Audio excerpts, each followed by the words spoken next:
दुर्मति, इन तपस्वियों के तपोबल और समस्त शक्तियों का स्रोत शिव और विष्णु ही है ना? हाँ। क्यों? अगर हम इन समस्त शक्तियों के स्रोत का ही नाश कर दें तो?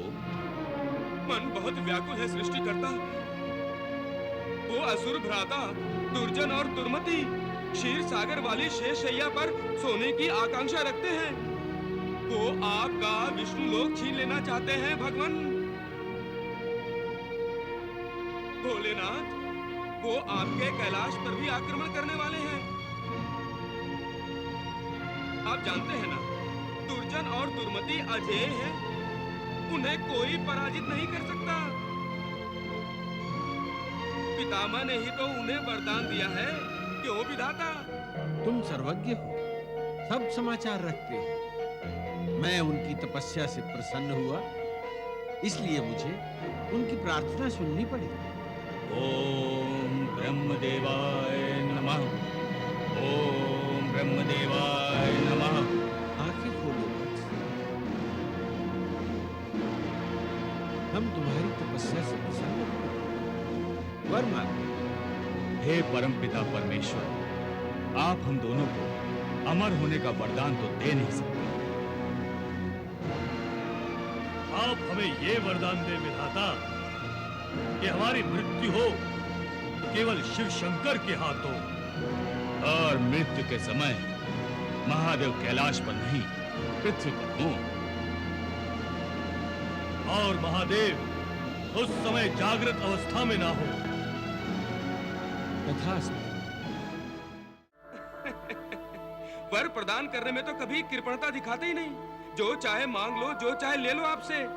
किंतु सृष्टि का क्या होगा विधाता?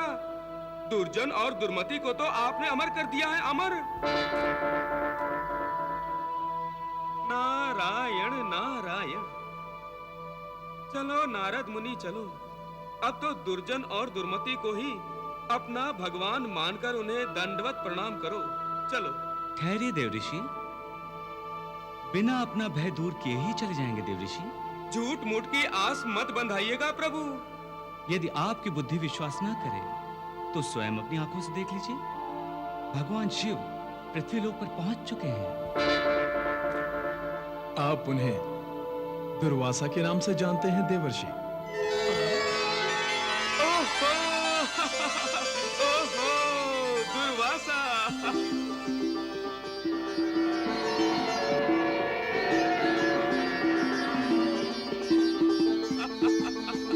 नारायण नारायण, तो वो आप हैं प्रभु।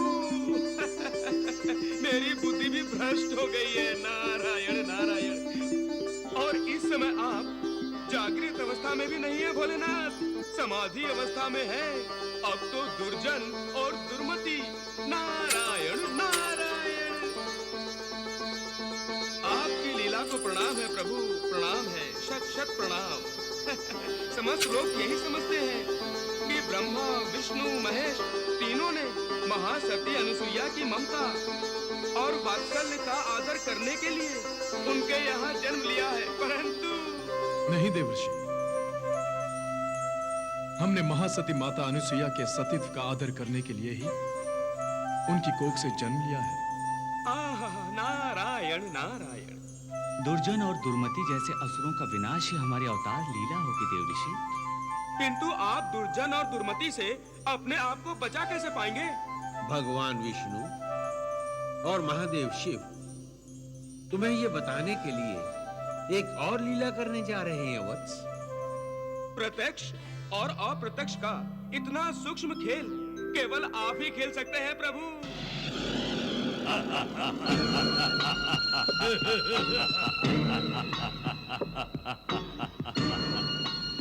दुर्मति, हाँ भ्राता श्री। वो रहा कैलाश और वो रहे भगवान शिव शंकर। भ्राता श्री, शिवलोक आज से महादेव शिव शंकर का नहीं, हमारा होगा।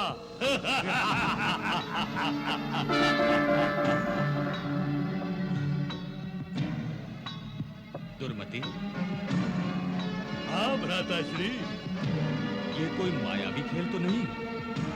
हमसे बड़ा मायावी कौन है भ्राताश्री? महादेव हमसे पराजित होकर अपना अपमान करवाना नहीं चाहते थे, इसलिए युद्ध किए बिना ही अपना कैलाश छोड़कर चले गए।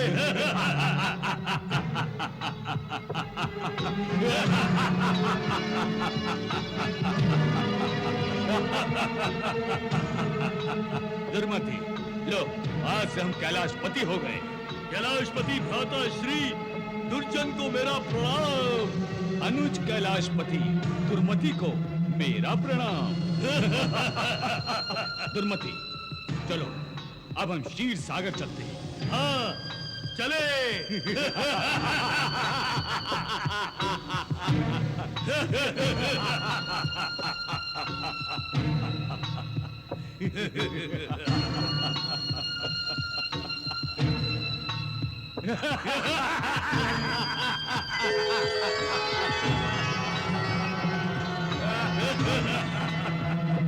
हे विष्णु,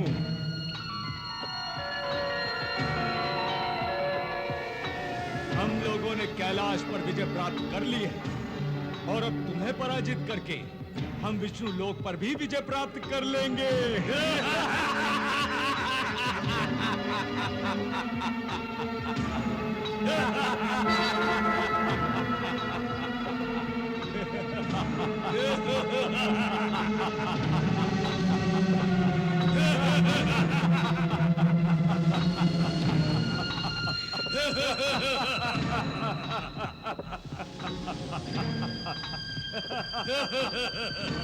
ये क्या हो रहा है दुर्मति? भगवान हम दोनों से इतना भयभीत हो गए हैं क्या? अपनी पराजय कोई नहीं चाहता भ्राता श्री, और हम दोनों से कोई विजय भी प्राप्त नहीं कर सकता। अब हम संपूर्ण शिष्ट के स्वामी हैं। हाँ।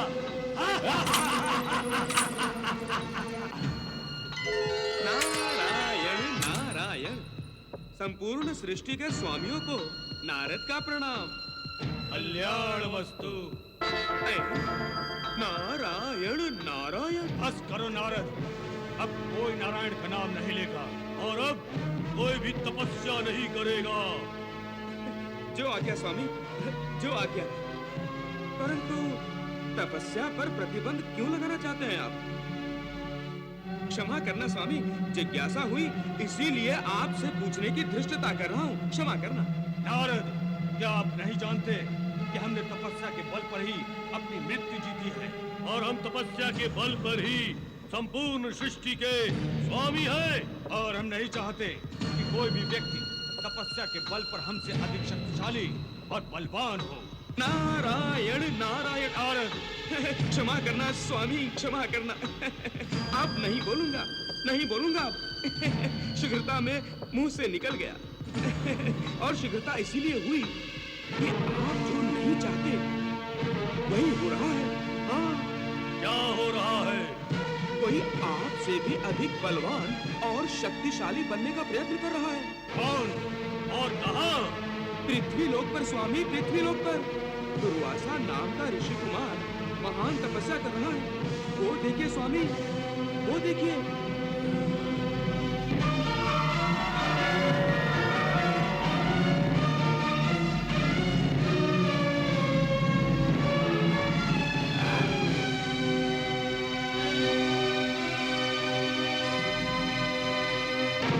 हम इसकी तपस्या भंग कर देंगे। हाँ। चलिए भ्राताश्री।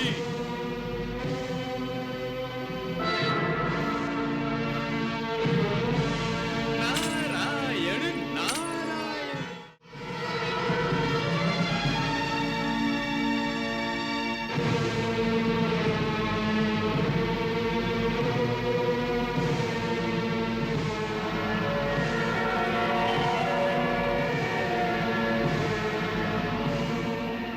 हे ऋषि कुमार, हे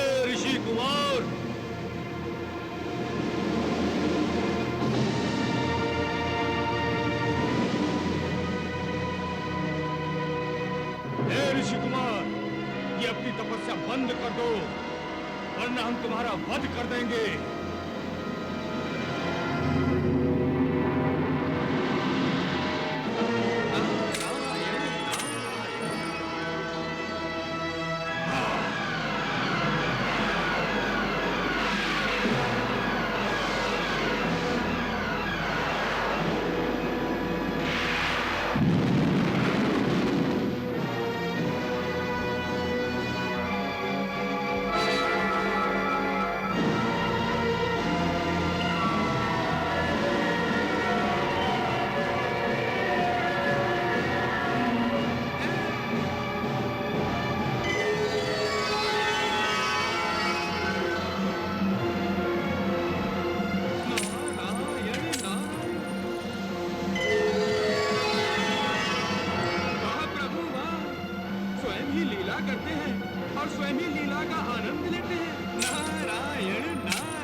और शिवलोक के विजेता एक ऋषि कुमार की तपस्या भंग नहीं कर सकते।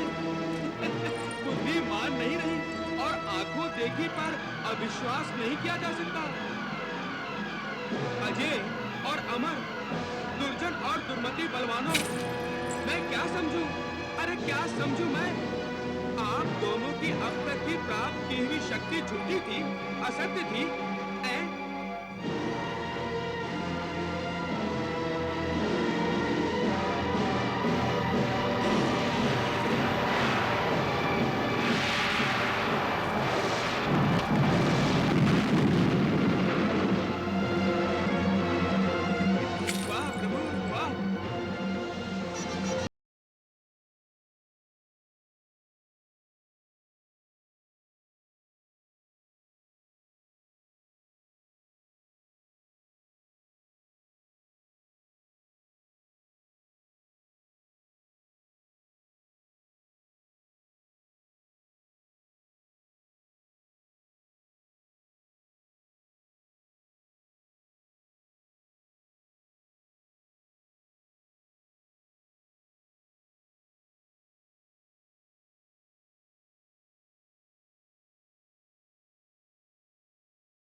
जब समाधित शिव शंकर का तीसरा नेत्र खुल जाता है,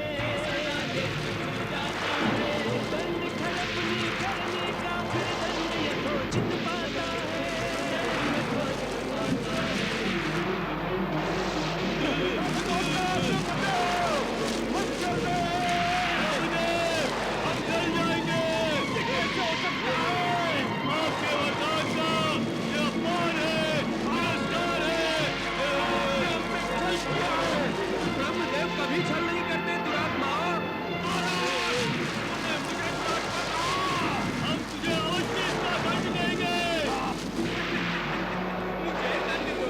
अच्छा, पहले अपने कर्मों का दंड का भुगतान, तुम्हें मिला हुआ वरदान ही सत्य हो रहा है। देखो देखो, दुर्वासा के रूप में भगवान शिव ने ही जन्म लिया है। और इस समय दुर्वासा जागृत अवस्था में नहीं है, समाधि अवस्था में है। देख रहे हो ना मुझको? नारायण नारायण।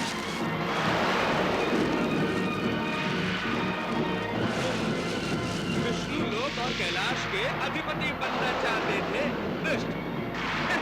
पहले अग्नि स्नान में 2-4 युग बिताओ, फिर देखना और फिर मुझे दंड देना।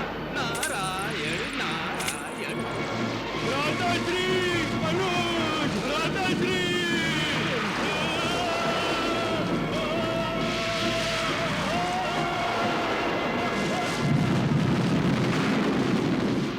हाँ, नारायण नारायण। प्रभु नारायण नारायण।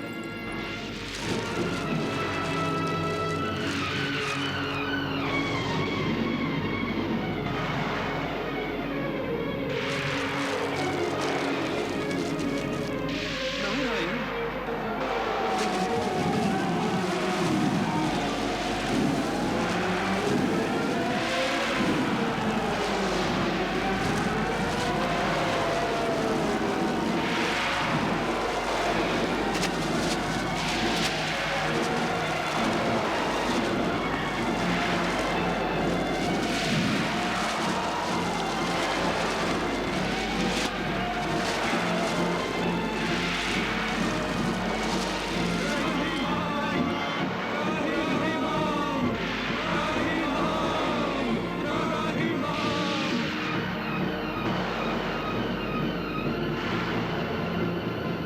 हे परमपिता, हे परमपिता ब्रह्मदेव। वत्स नारद, हे विधाता, ये कैसी लीला है आप त्रिदेवों की। वत्स, दुर्वासा भगवान शिव का रौद्र रूप है और इस समय दुर्जन और दुर्मति का विनाश करने के लिए ही महादेव स्वयं दुर्वासा में अवतरित हो गए। परंतु जगत पिता, इन्हें शांत करना अति आवश्यक है। देव ऋषि, अपने रौद्र रूप को शांत तो केवल महादेव ही कर सकते हैं। नारायण नारायण। हे देवाधिदेव महादेव, हे शिव शंभु, हे कैलाशपति, हे महादेव, हे महादेव, जागिए प्रभु जागिए।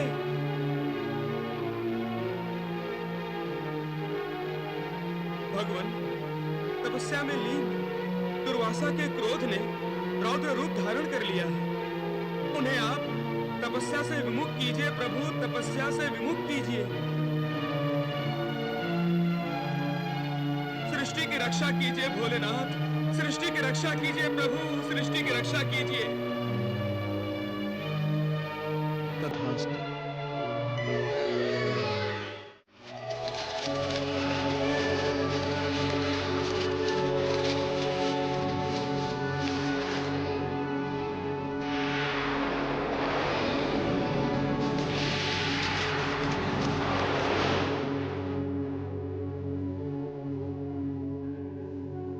आंखें खोलो वत्स, तुम्हारी तपस्या पूर्ण हुई। आंखें खोलो।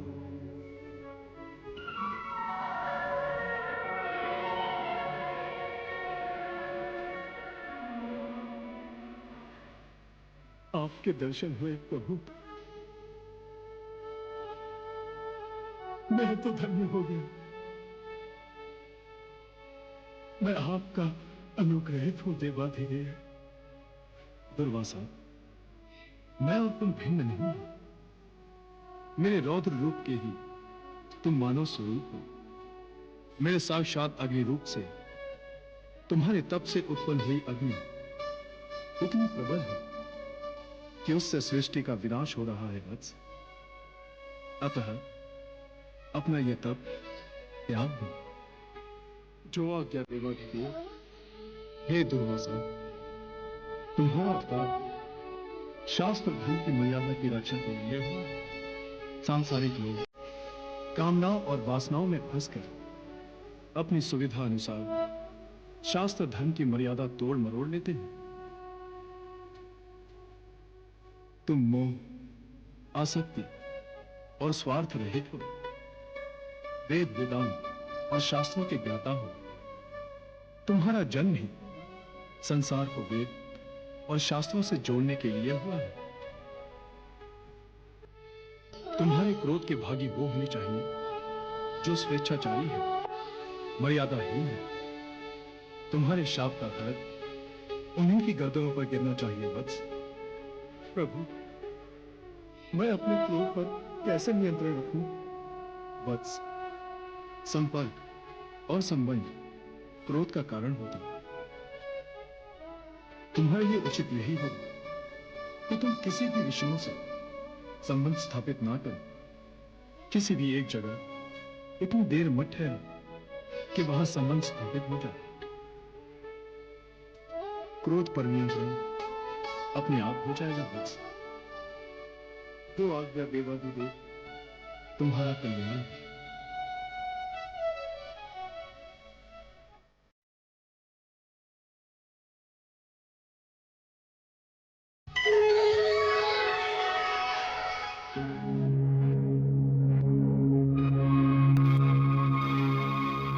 ये क्या कह रहे हैं आप? कल से भोजन नहीं किया पिताश्री ने? महाराज अपने कक्ष में किसी को भी आने की आज्ञा नहीं देते युवराज। वो दरवाजा अंदर से बंद किए रखते हैं और किसी को भी आने नहीं देते।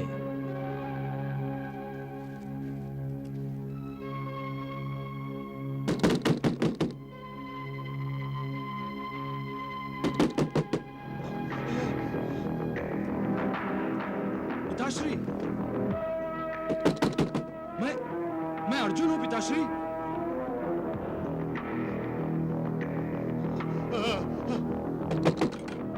पिताश्री, दरवाजा खोलिए।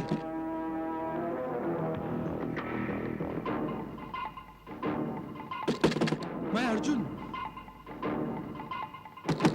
आपका पुत्र। नहीं, आगे मत बढ़ो, आगे मत बढ़ो। पिताश्री,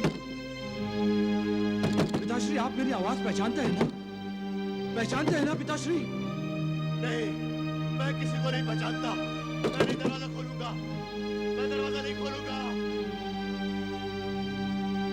पिताश्री, आप भूखे होंगे, कृपा करके दरवाजा खोलिए पिताश्री। पिताश्री, मैं आपके दर्शन करना चाहता हूँ पिताश्री। तुम चले जाओ। पिताश्री, मुझे आपके स्वास्थ्य की चिंता है पिताश्री।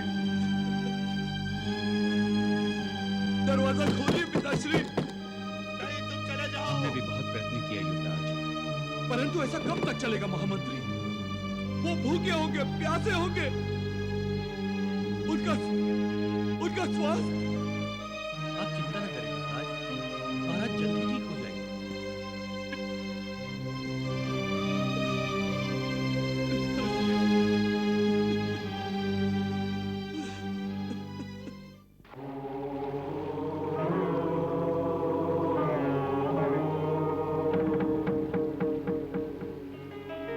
भगवान श्री दत्तात्रेय शक्तियां अर्जित करने के लिए तपस्या कर रहे थे।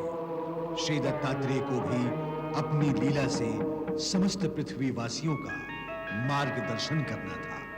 इसीलिए वो ब्रह्मा, विष्णु, महेश से शक्तियां ग्रहण कर रहे थे।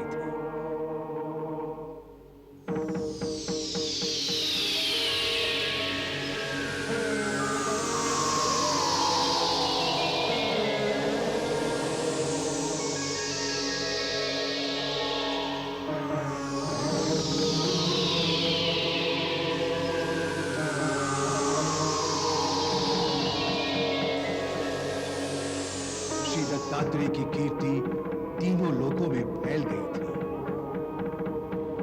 उसी समय दैत्य कुल से महाप्रतापी राजा जंभ ने अपनी घोर तपस्या से विधाता ब्रह्मदेव को प्रसन्न कर लिया था। और जब ब्रह्मदेव दैत्यराज जंभ के सामने प्रकट हुए, तब जंभ ने उनसे वरदान मांगा।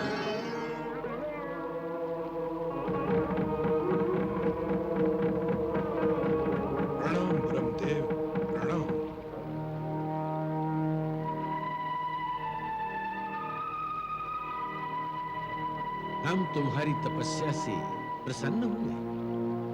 मांगो, क्या वर चाहते हो? विधाता, मुझे वरदान दीजिए कि युद्ध में मेरे सामने आते ही मेरे शत्रु को मेरी इच्छा अनुसार जमाई आ जाए और वो नींद के अधीन हो जाए और मैं सहज उस पर विजय पाऊं। तथास्तु। प्रणाम ब्रह्मदेव, प्रणाम।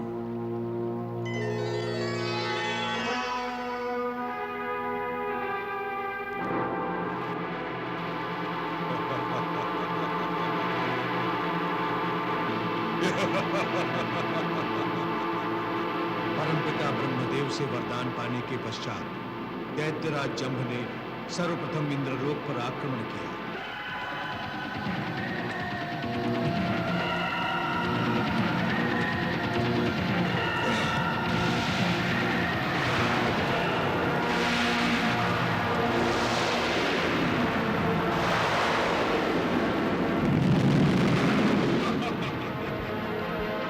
देवता और असुरों में घोर युद्ध हो गया।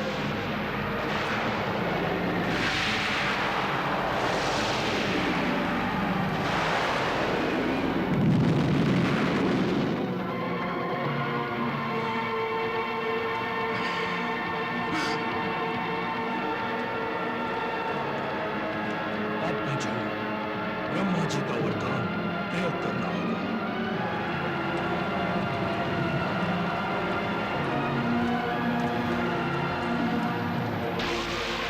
जब दैत्यराज जंभ ने ब्रह्मदेव से पाए जमाई का प्रयोग किया, तब सारे देवताओं को युद्ध करते करते नींद आ गई।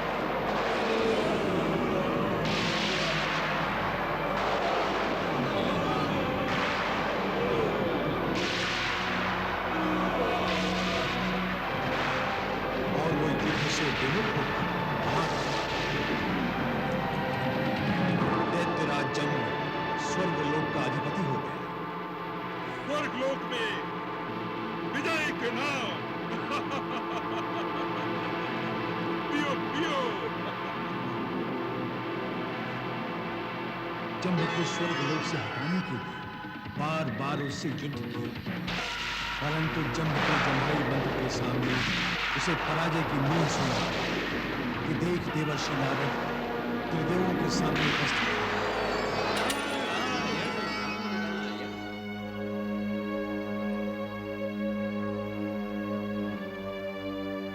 क्या होगा प्रभु? क्या देवताओं को अब पृथ्वीलोक का आश्रय लेना पड़ेगा? ये सब आपकी कैसी लीला है त्रिदेव, कैसी लीला है? सुना था स्वर्गलोक तमोगुणी दैत्यों के लिए नहीं, रजस गुणी देवताओं के लिए है। परंतु अब तो रजस गुणी देवताओं के लिए कोई स्थान ही नहीं रहा। क्या सृष्टि का चक्र उल्टा घूमना शुरू हो गया है त्रिदेवों?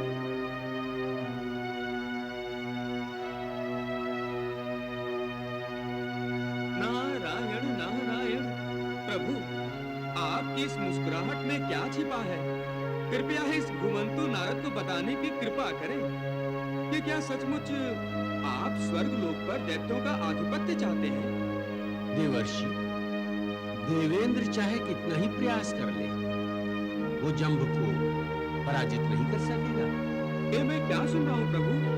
मैं अभी जाकर देवेंद्र को सूचित करता हूँ, वो तत्काल आपकी शरण में आए। देवर्षि, हमारी शरण में नहीं, उन्हें योगेश्वर दत्तगुरु दत्तात्रेय की शरण में जाना होगा, क्योंकि पृथ्वीलोक में दत्तात्रेय के महत्व का गुणगान तभी होगा। जो करेगा योगेश्वर दत्तात्रेय की भक्ति, उसे मिलेगी सारे संकटों से मुक्ति।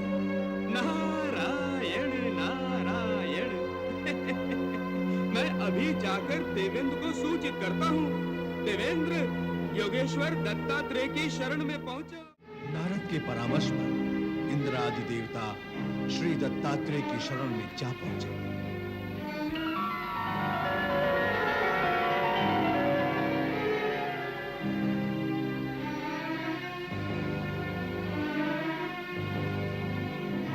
रक्षा कीजिए प्रभु। किससे? दैत्यराज जंब से। उसने तीनों लोकों में त्राही त्राही मचा रखी है। यदि उसका शीघ्र विनाश ना किया गया तो सत्य, धर्म और न्याय तीनों विनाश के कगार पे खड़े होंगे। दैत्यराज जंब का संहार हमारे वश में नहीं है प्रभु। यह कार्य तो आपको करना होगा प्रभु। दैत्यराज जंब से तीनों लोग त्रस्त हैं प्रभु। उसके अत्याचारों से तीनों लोगों को मुक्त करा दीजिए दत्तगुरु। मुक्ति तो तुम्हारे हाथों से ही होगी देवेंद्र। मैं तो जंब की शक्ति और तेज कम करने का उपाय बता सकता हूँ। बड़ी कृपा होगी। तुम जंब को यहाँ युद्ध के लिए आमंत्रित करो। इस आश्रम में? हाँ, जैसे ही दैत्य इस आश्रम में आएंगे तो मेरी दिव्य दृष्टि उन पर पड़ते ही वे सभी तेजहीन और शक्तिहीन हो जाएंगे। उसके बाद तुम उन सब का संहार कर देना। मैं अनुग्रहित हुआ दत्तगुरु, अनुग्रहित हुआ।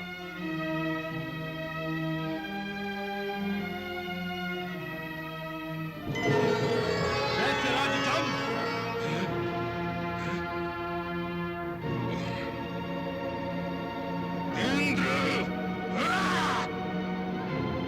मैं तुझे युद्ध के लिए ललकारने आया हूँ।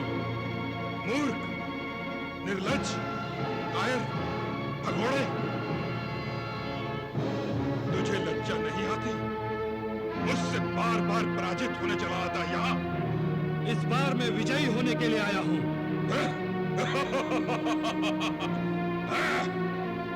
और ये रहा मेरी विजय का सूचक।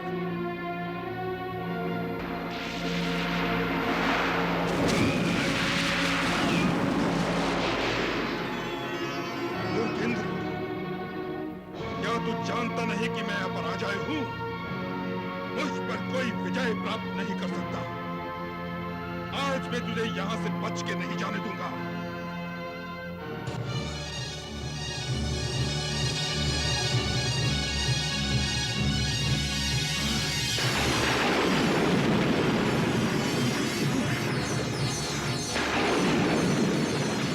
ये भी कोई युद्ध करने का ढंग है? चलो, अब की बार हम युद्ध करने आएंगे तो इसके जमाई अस्त्र को नष्ट करने वाला अस्त्र प्राप्त करके आएंगे। मूर्खेंद्र, तुम यहाँ दोबारा नहीं आ पाओगी। यहाँ क्या, कहीं भी नहीं आ पाओगी। भागने मत दो इन सबको, पकड़कर सबका विनाश कर दो। भागो, दैत्यों को अपने तक पहुंचने मत देना।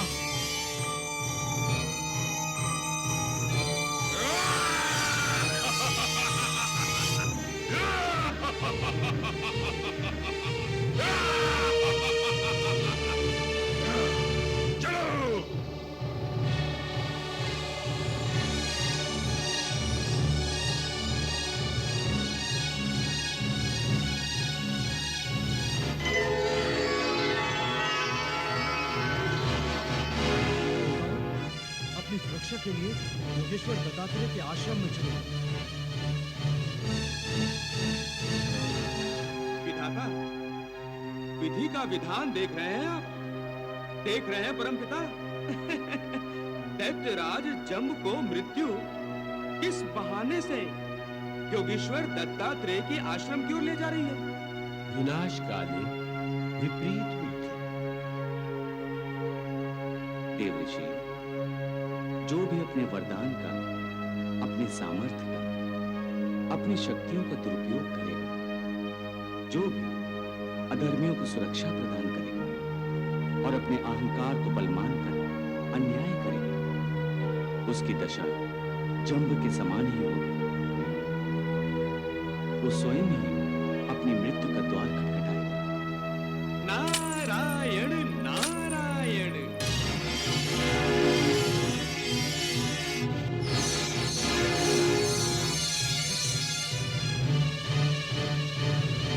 कहाँ चले गए देवता लोग?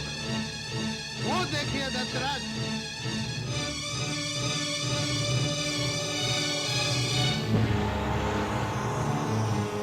चलो, आज हम इन देवताओं का विनाश किए बिना यहाँ से लौटने वाले नहीं। चलो!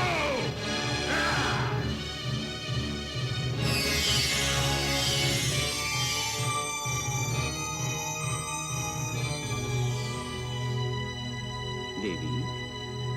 हाँ प्रभु। दैत्यराज जंब ने दत्तात्रेय के आश्रम में प्रवेश किया। अब फिर से आपको अपनी लीला रचाने का अवसर प्राप्त हुआ। जाइए देवी, दत्तात्रेय की सहायता कीजिए। जो आज्ञा प्रभु।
तुमने हमें अपने कटाक्ष से घायल कर दिया।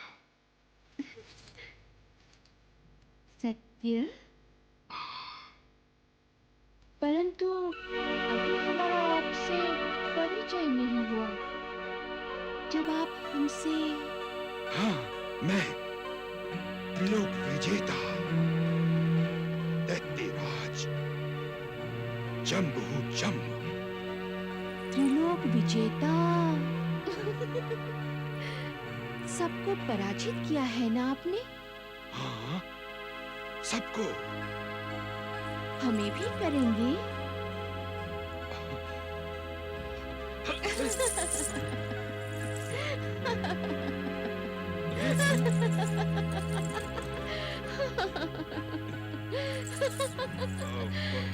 दैत्यराज, यौवन हूँ मैं, ऐसे ही नहीं प्राप्त होंगी। तो प्रतीक्षा कीजिए, पहले मैं अपने दास से मिलाऊं। दास? कौन दास? ये देखो, मेरी आस में न जाने कब से बैठा